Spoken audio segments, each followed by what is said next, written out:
ladies and gentlemen, and welcome back to Tech Showdown. I have a beard. This is my co-host Teddy. I've just been in Japan, guys, so that's where I've been for the last 3 weeks. So all the videos you've been seeing since that time have been like surplus videos that I did beforehand. That's the magic of the internet. So that's where I've been. That's why I grew this beard.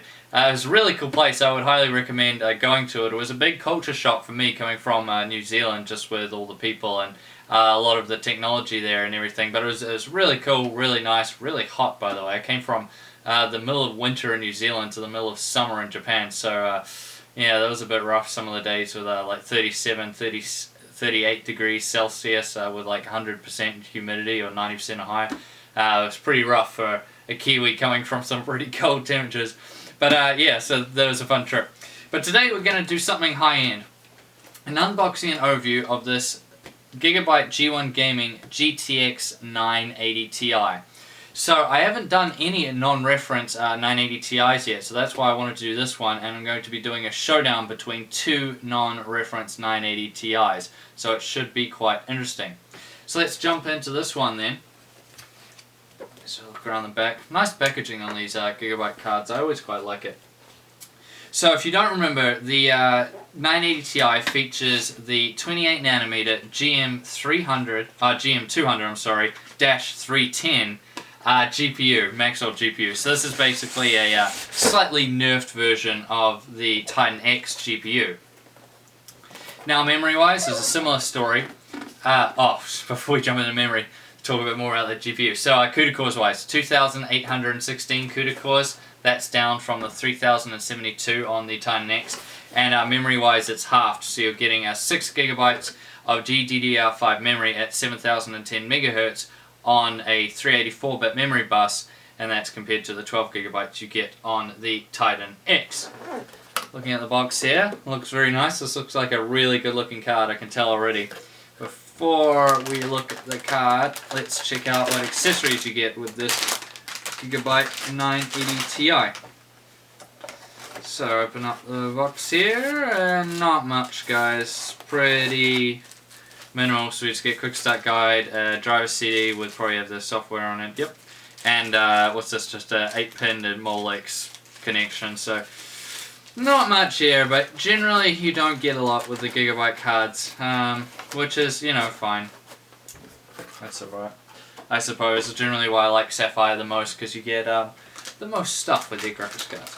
Now, they always include an HDMI cable, which, as I've said, I really do like. So, get it out of this anti-static bag for you guys. Wow, that is some strong silicate. Alright. So, speeds-wise. Now, if you remember back, oh, that is a very nice. I mean, it's this WindForce cooler that's been around since like Noah's Ark, but you know, I'm liking the white. It's slightly revised, I suppose. But I've always thought it was a good looking cooler. So, let's take this plastic over then. So, speeds-wise, if you remember back to the reference 980 Ti, the reference speeds were 1000 megahertz and boost, that's for base, and boost was 1075 megahertz. You got to take that with a grain of salt because of GPU boost 2.0. So if temperatures allow, the graphics card the GPU will automatically overclock a bit more. But with this Gigabyte G1 Gaming, on its OC mode, you're getting a base clock of 1190 megahertz. Pretty big jump up there, and a boost clock of 1279 megahertz. And on its gaming mode, that drops down slightly to a base of 1152 and a boost of 1241. And with GPU boost 2.0, that should go up quite a bit. So I would expect this guy to go well over 1300 megahertz. But we'll see when we get to the showdown and I've done all of the testing. So yeah, good looking card here. There's a nice looking back plate. You see, this is a big card too, by the way. So TDP wise, coming in with a 250 watt TDP, which is the same as the Titan X, but much higher than the one you get on the GTX980, which is at 165 watts. The minimum system power requirement, this is by Nvidia, by the way, so again, take this with a grain of salt too, because you probably get away with a bit less, is 600 watts. Now, size-wise, coming in at 42 millimeters high, so this is a twin slot design, which I really do like. It is massively long though. It's coming in at 309 millimeters long. So keep that in mind if you're trying to put this into a smaller mid-tower or something like that. Width-wise coming in at 135mm, which is pretty standard. Now let's go over the power connectors. So we look up here and we see it's twin 8-pin power connectors. That's pretty much what I was expecting. See 2 SLI fingers that allows you to do up to 4-way SLI. And we'll jump around to I/O. Should be a pretty standard story around here. Yep, or somewhat standard. So seeing DVI-I, DVI-D, yeah. Okay, still standard there. Gold plated though for all the DisplayPort and HDMI, so I like that. So DVI-I, DVI-D, then triple DisplayPort down the bottom, and HDMI. So this will be really good for people running multi-monitor displays and all that setup. That should be really good for that. Now let's talk about this Gigabyte cooler more, the Gigabyte card in particular. So you get with Gigabyte the GPU gauntlet, which is basically their sorting. So you'll get a better overclocking, or so they say, a better overclocking GPU, a slightly more cherry-picked GPU, so that's quite good.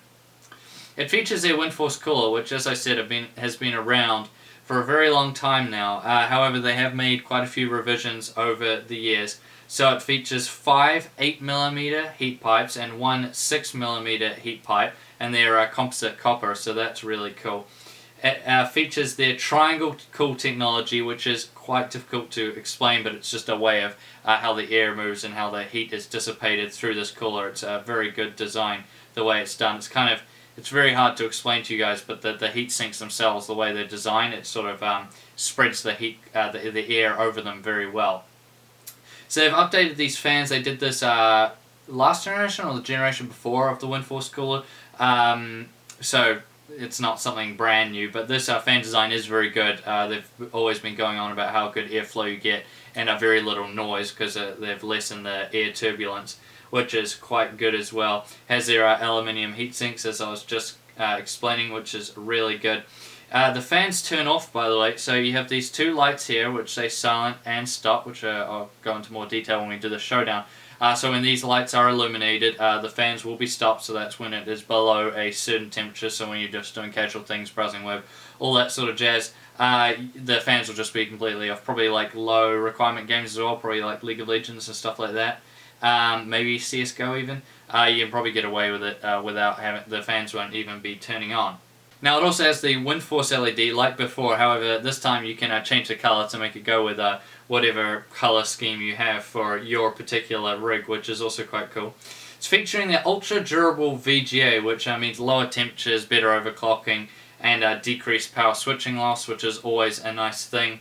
And it comes with their OC Guru 2 software, which I've heard some pretty good things about, so I think that should be pretty good software for you to take this guy to the moon in terms of overclocking with.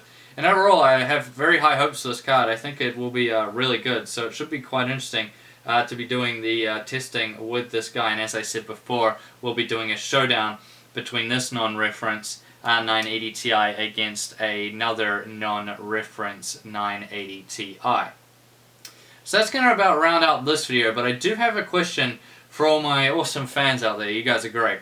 So I want you to tell me in the comments section below what graphics card you are running and what display you're playing at. You know, so do you have a 1080p display, so you're playing games at 1080, or are you at 1440p, are you running, you know, multiple monitors, or ultra wide, 4K? Let me know, and let me know what graphics card you're using, because I just want to get an idea of kind of what graphics cards the majority of my fans actually have in their gaming rigs, just to get an idea of, you know, the tiers, because although we're doing some very high-end stuff now, I think I might be doing in the future, well, I will be doing quite a few of the mid-range, and we might go down doing some entry-level stuff too, because I think some people will like to see that also. But yeah, just let me know in the comment section down below. I'd really like to know what you guys are rocking.